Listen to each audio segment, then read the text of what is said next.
day before Modi heads to Paris. Big Indo-French defense news break.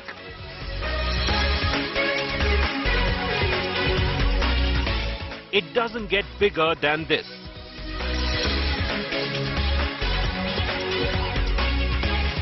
The engines of two great nations.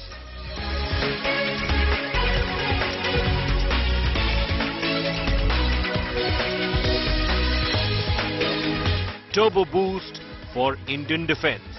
Top focus on 5 Live.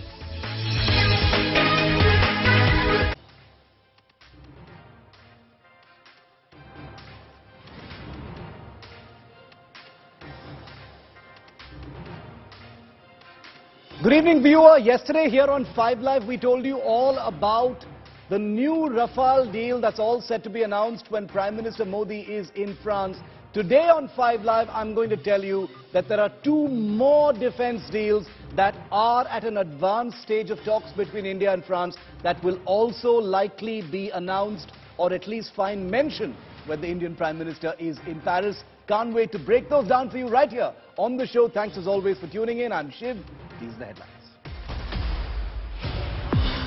Political storm over Jain Seah's murder in Karnataka. BJP marches to the Raj Bhavan against law and order situation in Karnataka. Demands CBI probe into the murder.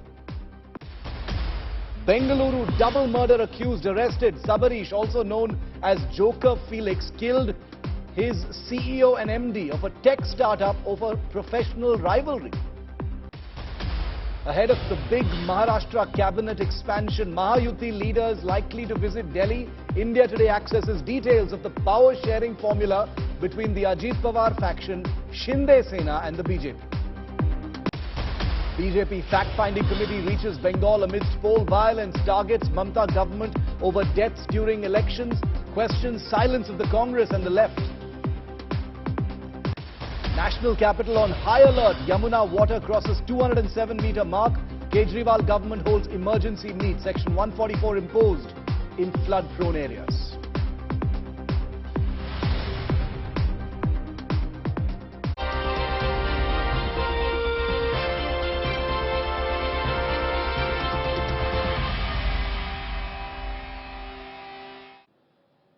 Yesterday on 5 Live, I told you all about the upcoming Rafale deal, a deal for 26 Rafales for the Indian Navy that the Indian Prime Minister will be announcing when he lands in Paris. Today, we're going to tell you all about how things are actually going all the way to the next level. Not just the Rafale, but India's most ambitious aircraft program. That's right, the aircraft you see in this concept art here on your screen by artist Kuntal Biswas is the AMCA. It's the Advanced Medium Combat Aircraft, and nothing this ambitious has ever been attempted by India. It's still only a proposal, a concept, a development project that hasn't come to fruition yet. But in Paris, when the Prime Minister lands, India and France will likely be shaking hands on an engine to power this futuristic combat aircraft that will be part of the future fleet of the Indian Air Force. Watch this super exclusive report by India Today's Gaurav Sawant in Paris on how India and France, age-old partners in the sphere of military relations, are taking things way past the sky limit.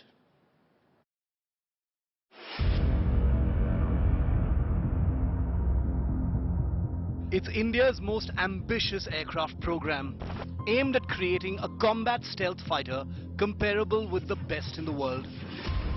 It doesn't even have an official name yet, going just by the acronym AMCA, short for Advanced Medium Combat Aircraft. But this program is all set to receive a major push.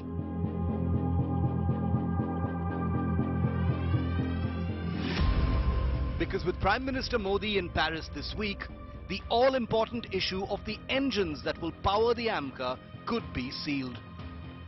Top sources tell India Today that India and France are in advanced talks to co-develop a jet engine for the AMCA.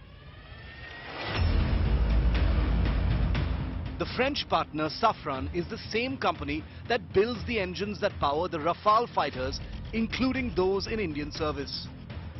The Indian partner will be the state-run Defence Research and Development Organization, which has so far failed to develop a usable jet engine. The Indian private sector could also be involved. As India Today has reported, a deal for 26 more Rafales, this time for the Indian Navy, is likely to be announced during Modi's two-day stay in Paris. Last month, India and the United States shook hands on a deal to assemble General Electric fighter engines in India for the Mark II version of India's light combat aircraft. But it appears that it will be France and not the United States that will help power the AMCA. The AMCA is a crucial futuristic aircraft that will meet the Indian Air Force's needs when it potentially comes online in the 2030s. The fifth generation program is currently building a prototype technology demonstrator with a first flight aimed for 2027. If its engines are firmed up soon, these jets could enter service in the next decade. Built for stealth, these jets will be inducted in large numbers as a deterrent and for deep penetration, punitive attacks over enemy territory. Watch this space as we keep track of the Indian Prime Minister's Paris visit. With Gaurav Sawant in Paris, Bureau Report, India Today. So what is a fifth generation fighter aircraft? What is the AMCA all about? Some of you may have heard of it, many of you may not have heard of it. You may be familiar with the light combat aircraft, the Tejas and other indigenous aircraft projects. There's a reason for that, because the AMCA is still very much in the development phase. The aircraft doesn't exist except on paper in a lab, but that is all going to change because India and France are now talking about deciding on co-developing an engine to power this futuristic aircraft. Now, let me tell you exactly what the AMCA is and why it's called a fifth generation fighter. What is a fifth generation fighter like the AMCA? Well, a fifth generation fighter is one that has many different advanced characteristics, notably a stealthy airframe, which is shaped for stealth, uses radar absorbent materials and paint, and is basically low observable all the way around. Number two, very importantly, it has cockpit systems and sensors that basically facilitate something called networked data fusion. It's not just an aircraft, it's a system in the air which can share information and exchange information with other military entities and assets, spread across the battlefield or indeed all across the country or world. Number three, it contains next generation avionics capable of standoff range detection of targets on the ground or in the air. It also will sport next generation weapons which are of a beyond visual range capacity, and very importantly, able to fly supersonic without the use of afterburners. What is called reheat in military parlance is a very important aspect of the endurance of fifth generation fighters. Examples of fifth generation fighters in service currently include the F-35 and the F-22 in American service, the Sukhoi 57 in Russian service, and the J-20 in China. So the AMCA is going to be India's version of the fighters that I've just named. I'm joined now by Air Marshal Anil Chopra, who's a veteran of the Indian Air Force. He's a veteran fighter pilot. He used to fly the Mirage 2000s, and he knows all about fighter aircraft and their requirements in the Indian Air Force. He's also Director General of the Center for Air Power Studies. But before I go to Air Marshal Chopra, I first want to go across to India Today's Gaurav Sawant, who, as you can see, has the Eiffel Tower behind him. He's in Paris. He's been reporting on all these amazing developments. Gaurav, yesterday you broke the news about the big Rafale deal, 26 Rafales. Today we're talking about another news break, which is, many people will say, well, that's an aircraft, this is an engine. But as you and I both know, agreeing to co-build an engine is in many ways much more significant than just buying an aircraft. Shiv, this is sharing family jewels. This is sharing secrets which no one does.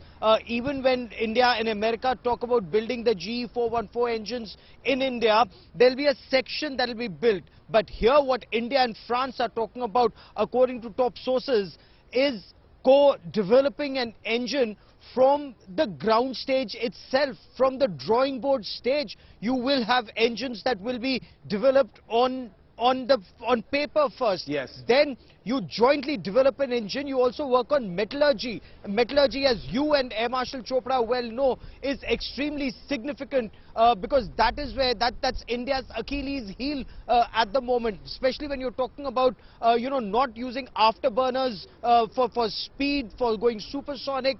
That's where you need heavy.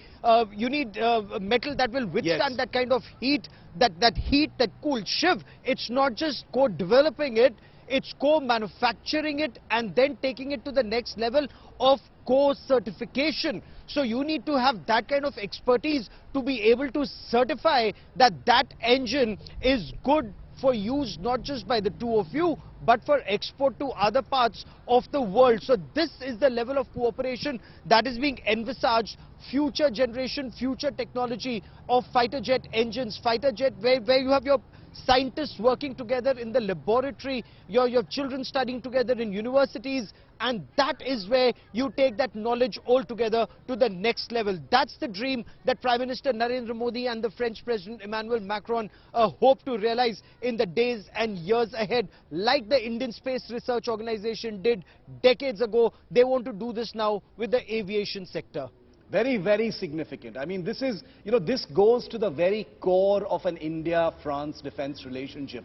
Air Marshal Chopra, how do you see this? India has tried and tried to build its own fighter aircraft engine for decades together.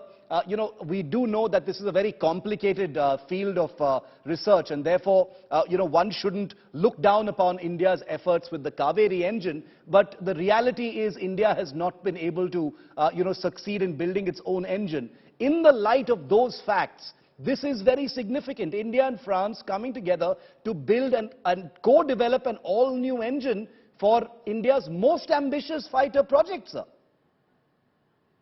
Absolutely, Shiv. Very happy to be with you on the show. I must tell you that India and France, time-tested friends, strategic partners.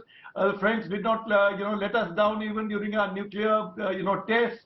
They have stuck to us, and we have had the aeroplanes from Tufani, Mysteers to Jaguars to Mirage 2000, and now the Rafale. I'm so happy that the Rafale M is likely to be selected. And for the Navy, honestly, if that happens, it will be a good idea that we go for more Rafales and make them in India, and we wrap it up with along the 114 fighters. But the subject you're talking about, AMCA, you already described what is AMCA. AMCA is a fifth generation aircraft. In addition to what you have already said, 360-degree situational awareness, system of systems approach, integral weapons, supersonic cruise, super cruise means without afterburner cruising at supersonic speeds. So AMCA. Now, for India to sit on the high table, global high table, AMCA has to succeed. It's a fifth generation aircraft. The Russians, the Americans, the Chinese already have it. We are the fourth largest armed forces. We are the third, soon going to be the third largest economy. AMCA has to succeed. Now, there are many areas where the French can support us, but some critical ones, as you said, the most important is the engine. We have been speaking to Safran for ages initially to help us recover the Kaveri, but we could not manage that. We want our engine. That our engine should be designed by us. It must have the intellectual property should be ours.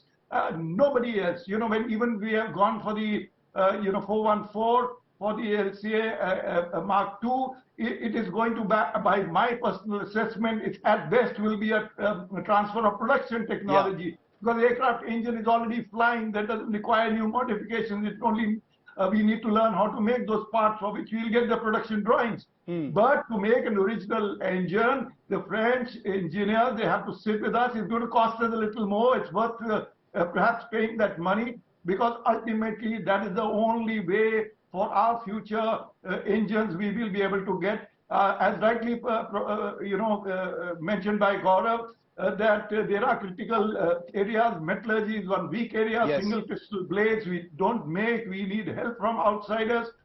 So there are issues. There are high temperatures, there are high RPMs, there are high altitude you have to get. You have to bear 9G. The engine has to go through a large number of things. An engine is the most complex system on board the aircraft. Only 30% the cost of the aircraft is in the engine. It's more complex than building a spacecraft. So mastering the engine technology, I think, is going to be a very, very important starting point. Yes. Very, very important. And, what Air Marshal Chopra and Gaurav have just listed out is that, a country like India can order aircraft from another country, just like we are about to do as far as Rafales is concerned. But to sign a deal, which is about to happen, to co-develop and then co-produce a jet engine, adds huge number of layers of meaning. It is not just a buyer-seller relationship, it is a developer and a manufacturer relationship which takes things entirely to the next level. And mind I tell you that Air Marshal Chopra knows a thing or two about dealing with the French, because he's a veteran of the Mirage project. He was there to bring back the Mirage 2000 fighters. He has dealt with the French. He knows what the French mean when they talk about a real partnership. So this, when he puts the stamp of approval on something like this, you know that India definitely means business. Stay with me, gentlemen, because the AMCA engine proposal is not the only one that's on the table. Now remember, India and France have a relationship to build helicopter engines that dates back to the 1960s. In the 2000s, India and France co-developed a helicopter engine that now powers almost all of India's military helicopters. But even that relationship is now expected to go entirely to the next level, because India and France are about to shake hands on, for the first time, complete technology transfer of the existing Indo-French engine, which means that France, even what it contributes to this partnership, will transfer that technology entirely to India and co-develop and co-manufacture a brand new engine for India's future indigenous helicopter that will replace many of the current Mi-17 helicopters, which is the workhorse of our fleet. Take a look at this exclusive report, which is Newsbreak number 2 by Gaurav.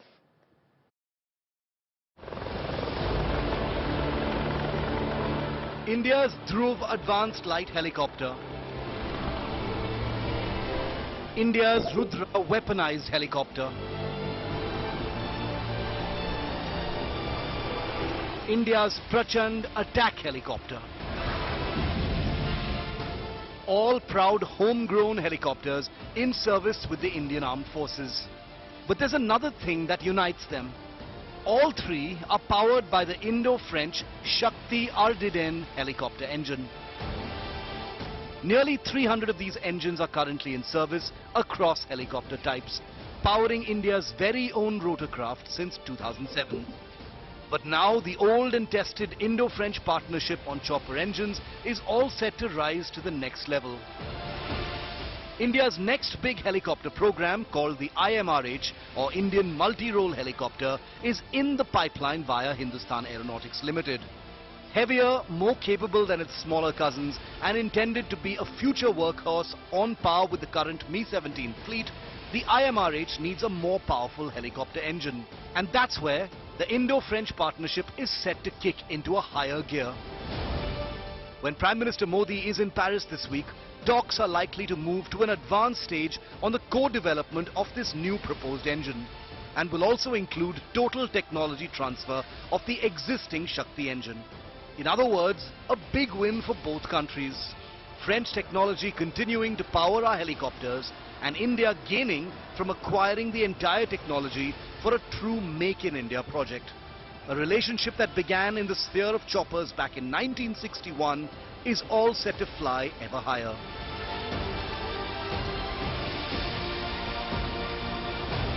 With Gaurav Sawant in Paris, Bureau Report, India Today.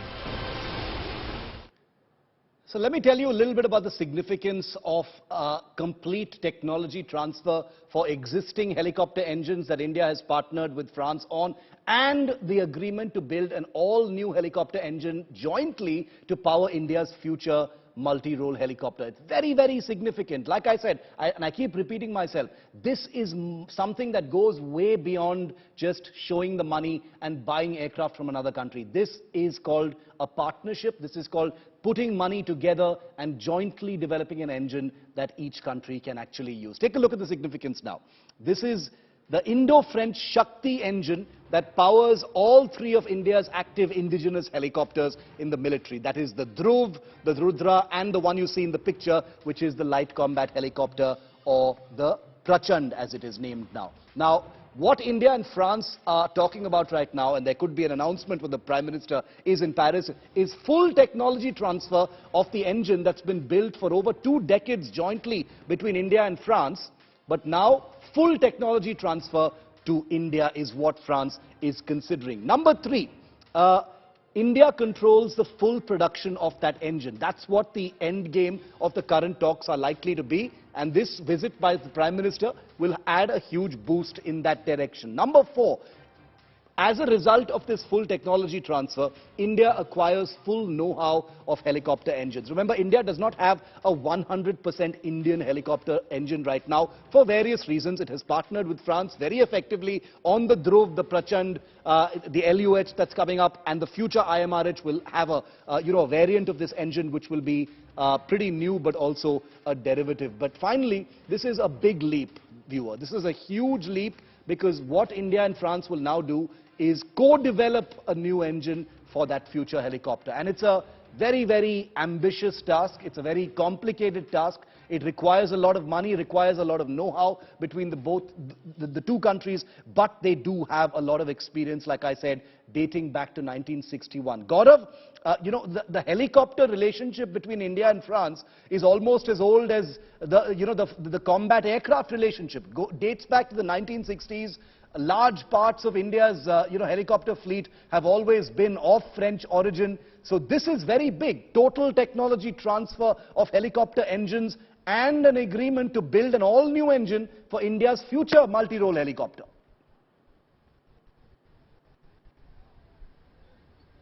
Shiv, you're absolutely right. This is actually taking the relationship altogether to a new level. In fact, I was told by sources that this is a relationship where even sky is not the limit. The cooperation is from space-based assets, from protecting our assets in space, to subsea, subsurface, cooperation with submarines and undersea domain awareness. And in between comes this very critical partnership, Shiv, when it comes to aircraft engines and helicopter engines. Again, the Cheetahs, the Chetaks, the Warhorse, the Alouettes that the Indian Air Force and the Indian Army flew in Siachen and in the northeast, virtually the Warhorse of the Indian Armed Forces in carrying troops, men and materials, especially to high altitude areas.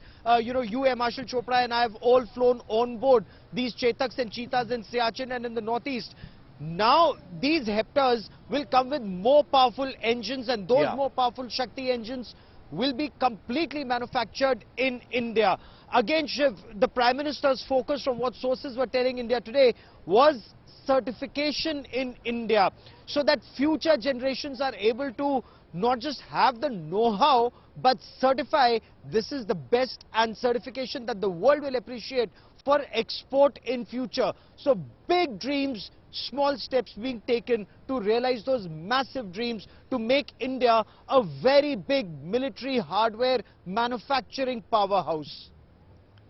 And a manufacturing powerhouse is the ultimate, aim for many of these projects. Air Marshal Chopra, helicopter engines, the Indian military hungry for helicopters, huge number of orders in the pipeline. Over 300 of these Indo-French Shakti engines are already in operational service on different helicopters. That's a wrong image, but we've got images of the Dhruv helicopters also on our screen in just a moment. But it's incredible how things, when they reach a level of maturity, when the two countries can think about co-developing an engine and then complete transfer of technology. How significant is that, sir? Firstly, I must say that Chetak Cheetah, we have built nearly 400 of them. They are still flying. And that there's a version of Cheetah which has got the turbomeca engine for Siachen Glacier, only 15 of them. But today, let me correct your figures. Shiv, today more than 400 ALH variants, whether the LUH, LCH, the attack helicopter Rudra. Yes. 400 are flying with two engines, most of them, other than the LUH, which will have a single engine. So the number of helicopter engines already built are very, very significant. You have today orders for 1,000 engines. That's the kind of requirement, because the three services helicopter requirement orders are phenomenal, absolutely. And you rightly mentioned that IMRH, which is the next helicopter. We all saw the display at Aero India, the static display. It is the next step. Me-8, Me-17, they all have to be replaced by this helicopter. The state governments, the private, large number of others require this helicopter. Yes. So big numbers are required. And there is a need for more powerful engine, 2 of them for this. So the numbers are going to be very significant. So we have imbibed the production technology of the Turbomeca and Shakti engines. Now the next step is to go to the next higher level. And that is why it is better not to do transfer of original technology of the Shakti engine, which we are already producing, but to do a new engine, which will be our intellectual property. And therefore, I think it's going to be a huge step. This is a new thing. Till yesterday, we were not aware of this. But you people are now telling us this is going to happen. I think this is going to be very, very, very significant. And any engine that's built by us together from the drawing board stage makes a huge difference. The reliability of the French engine, whether they are on the fighters in Mirage 2000 or the Rafale, is very well known. Our ALH engines have never let us down, even if there have been some other small technical hitches here and there. So clearly, you have chosen the correct people, the correct country, the correct company, the correct designs that will greatly support the helicopter ecosystem in the country. It's going to be so important. The engines of 2 great nations whose military relationship dates back, half a century. It's a relationship that has stood the test of time. France has always been an extremely reliable partner. Remember, these things cost a lot of money, but there is also a question of reliability. And France has never faltered in helping India, sharing technology with India, being a reliable source of equipment, and offering technology of the kind that India actually requires. Now, none of this stuff is cheap. Let's make it very clear that it's taxpayers' money that will go into these, but for a country that has enormous security needs, defense modernization needs, France stands out as one of the most sustained and reliable partners that India currently has. Thank you very much, Air Marshal Chopra and Gaurav. Always a pleasure discussing defense to the both of you. So much knowledge, so much wisdom. Gaurav is in Paris.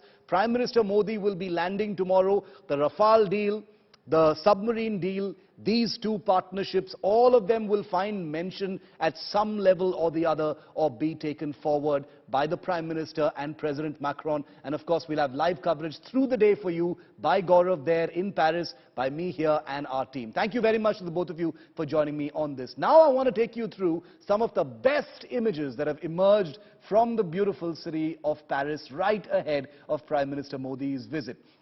Well, as the Indian tri-service contingent, first off, takes part in the Bastille Day celebration this Friday, units of the Indian Defence Forces held practice sessions in Versailles and France ahead of that huge event. The contingent marched to the tune of Sare Jahan Se Acha Hindustan Hamara as well. Take a listen.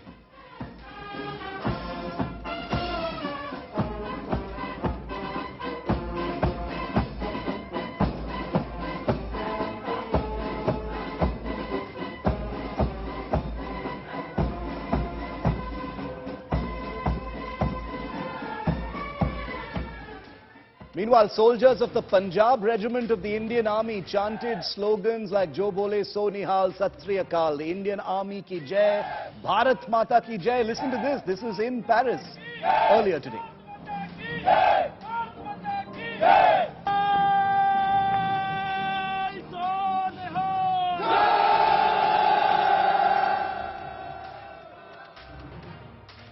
Indian Navy soldiers who are also part of the Indian tri-service contingent in this year's Bastille Day parade seen here practicing for the event. Jai Bhavani, Jai Shivaji slogans as they practice today. Take a look. Jai Shivaji! Jai Shivaji! Jai Shivaji!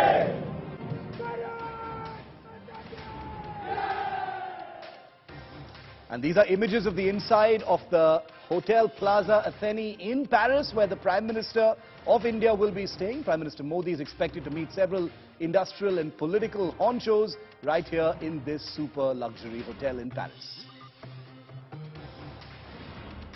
Meanwhile, Indian and French Air Force Rafales have been practicing together over the skies of Paris to achieve that perfect formation and synchronization for the upcoming Bastille Day parade, where they will be part of a flypast together. That's this Friday. Here are pictures of them flying together for practice over Paris.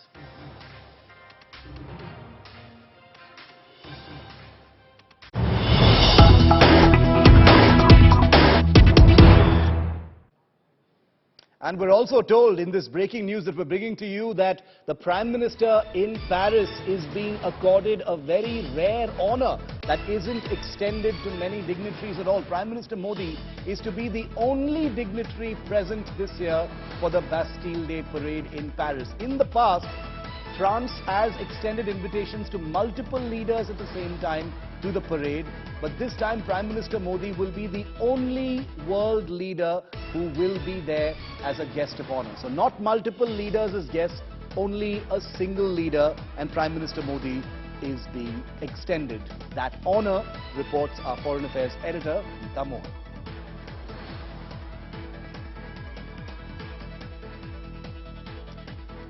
Well, Paris is lit up with Bastille Day celebrations. Indian tri-service contingents have been practicing across the famous Champs-Élysées in Paris. Indian and French Rafale fighters, like you just saw, have been flying over the Arc de Triomphe. The Prime Minister lands in Paris 4 p.m. India time tomorrow. Gaurav Sawant, who you just met, is on the ground in Paris capturing all the color, fervor and action. Here's what he sent us a couple of hours ago.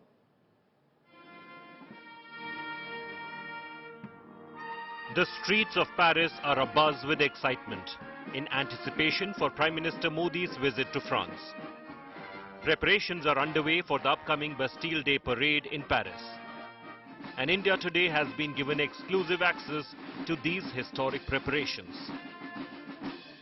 This is where Prime Minister Narendra Modi and the French President Emmanuel Macron will be watching the parade. Let me show you those images of the Indian contingent. That is the Indian Navy contingent. Up ahead is the Indian Army Rajputana Rifles marching band, and right in the beginning of the parade, that is the Punjab Regiment. On the upcoming landmark day for India-France relations, the French military will be joined by the Indian military as they march together.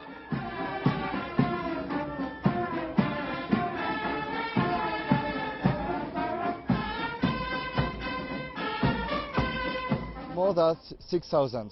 6,000? Yeah, 6,000 French personnel in total, including the your contingent with us. A very good experience. I did not know much about the Indian contingent before they came to France a week ago. And since that, I can tell we have very good relationships. We have a tri-services contingent from the Army, Navy and the Air Force, and the band from the Indian Army, which are currently here to participate in the Bastille Day parade. Now, alongside this, we also have 2 more representations, and that is, one is INS Chennai, which is coming to Brest tomorrow, and shall also be participating in the Bastille Day parade at Brest. So we also have the representation there. France and India have expressed both pride and excitement for the upcoming events and ongoing cooperation efforts. It's very honor for us, because we were operating 6 months ago off the coast of Goa with Indian Navy and Indian Air Force, and today being together for the 25th anniversary of our strategic partnership is very an honor for us. It's very powerful. It's a lot of meaning for the future. This is an international friendship that has stood the test of time. The importance of this 25-year-plus military history is not lost on Indian officers, especially to the Punjab regiment that has been sent with the army, who wear French honours from World War I to this day.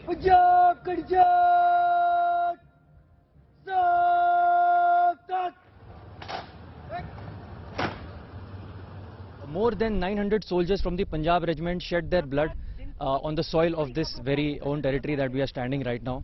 And so it is a matter of huge pride for me, for my regiment and for the Indian Army to be able to have this amazing opportunity to march on Champs-Élysées on Bastille Day military parade. The relationship spanning decades has translated to seamless defense ties today as well between India and France.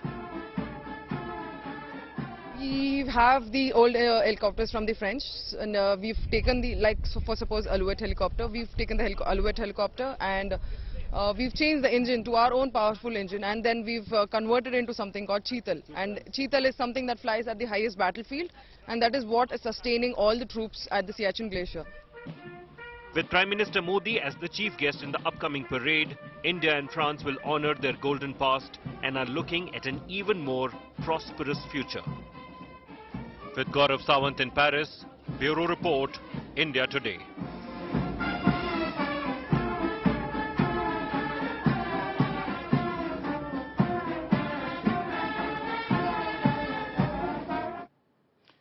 Now, I just showed you the soldiers of the Punjab regiment who are also there as part of that Indian contingent for the Bastille Day celebrations in Paris. Well, the presence of the Punjab regiment in France also has great historical significance. Punjab's ties with France date back to the era of Maharaja Ranjit Singh and Napoleon Bonaparte. Here's the Punjab regiment's French connection. Lovely story by my colleague Harmeet.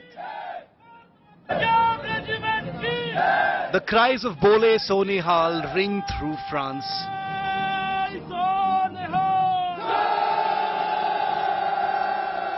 The valiant Punjab regiment set to march down the Paris streets on France's National Day.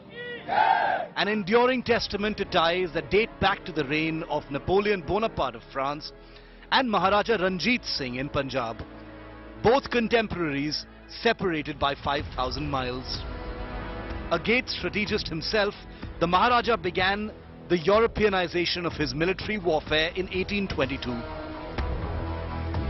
He recruited 2 officers of Napoleon Bonaparte's disbanded army a year after the French emperor's death. Within some years, Maharaja Ranjit Singh's troops had 42 non-Indians, 12 of them French. Fast forward to the World Wars, over 1.3 million Indian soldiers took part in World War I, many of them on French soil as well. In World War I, the Punjab regiment was awarded 18 battle and theatre honours. In France, the gallant soldiers took part in an offensive in September 1915, earning the battle honour Luce and France and Flanders. In World War II, the regiment earned 16 battle honours and 14 theatre honours. But the new millennium saw Sikhs in France caught up in a different battle with successive French governments. In 2004, the country passed a law banning conspicuous religious signs in state schools. The measure included Sikh turbans. The issue would surface prominently in bilateral talks between India and France. History seems to have come full circle. The soldiers of the Punjab regiment, in their proud turbans, marching down the Champs-Élysées this week. A sight to behold, a moment to celebrate, a storied connection. With Harmeet Shah Singh in Delhi, Bureau Report, India Today.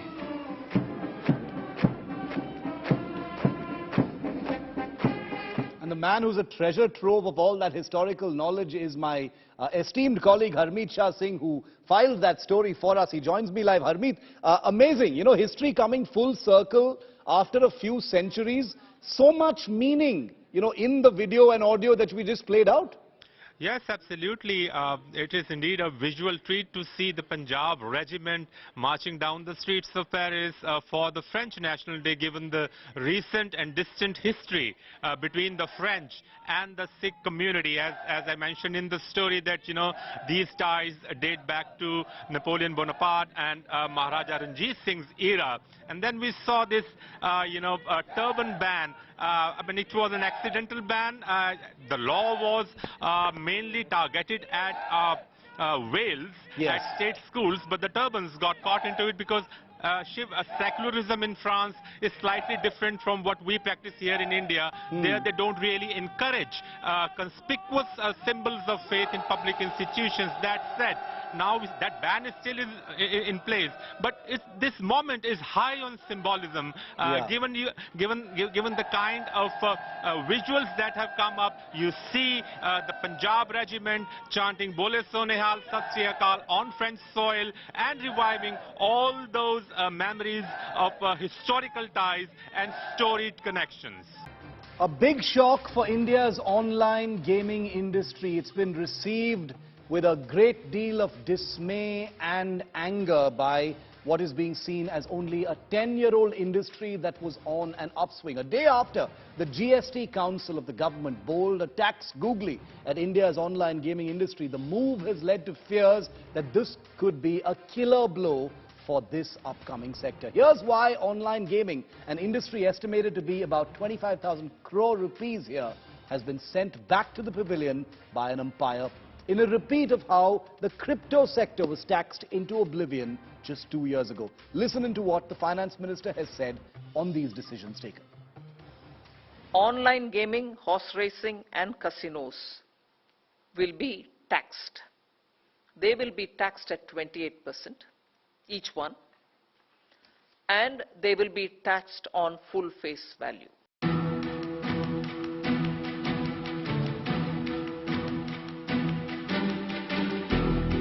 The online gaming industry had been waiting for the final decision of the GST Council with bated breath.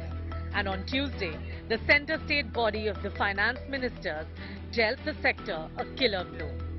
Not only was the rate of GST increased to 28%, the tax will now be levied on the full value, the entire bet amount in the game. Moreover, the GST Council has removed the distinction between game of skill and game of chance. The enhanced levy comes on top of the 30% tax deducted at source that is already applicable to the sector. In effect, the sector will now be taxed at over 50%. Experts see this as a massive setback for the industry. Moving from the methodology of valuation from GGR to the face value, as has been highlighted in the press con yesterday, that is going to be a 1100% impact. The government disagrees. Union Finance Minister Nirmala Sitharaman said the decision to levy maximum tax on online gaming in casinos was not intended to kill the industry, but was considering the moral question that it cannot be taxed at par with essential commodities. Explaining the rationale, Sitharaman said it was impractical to meet the industry demand for levy of tax on platform fees. So it is impossible to pierce that veil of veil which brings opacity on how actually it is operated, and then say, no, I know what happens inside, therefore I'll only go by that. I'll go following every fellow, every tourist, and say, are you playing at this table? Are you paying at that table? How much pay you pay? Impossible to execute. So the discussion went thoroughly. The reactions are coming in fast and furious. A day after the announcement, Ashnil Grover, the ousted co-founder of Bharat Pay and former Shark Tank India judge, tweeted, "India is super fun, super ironic.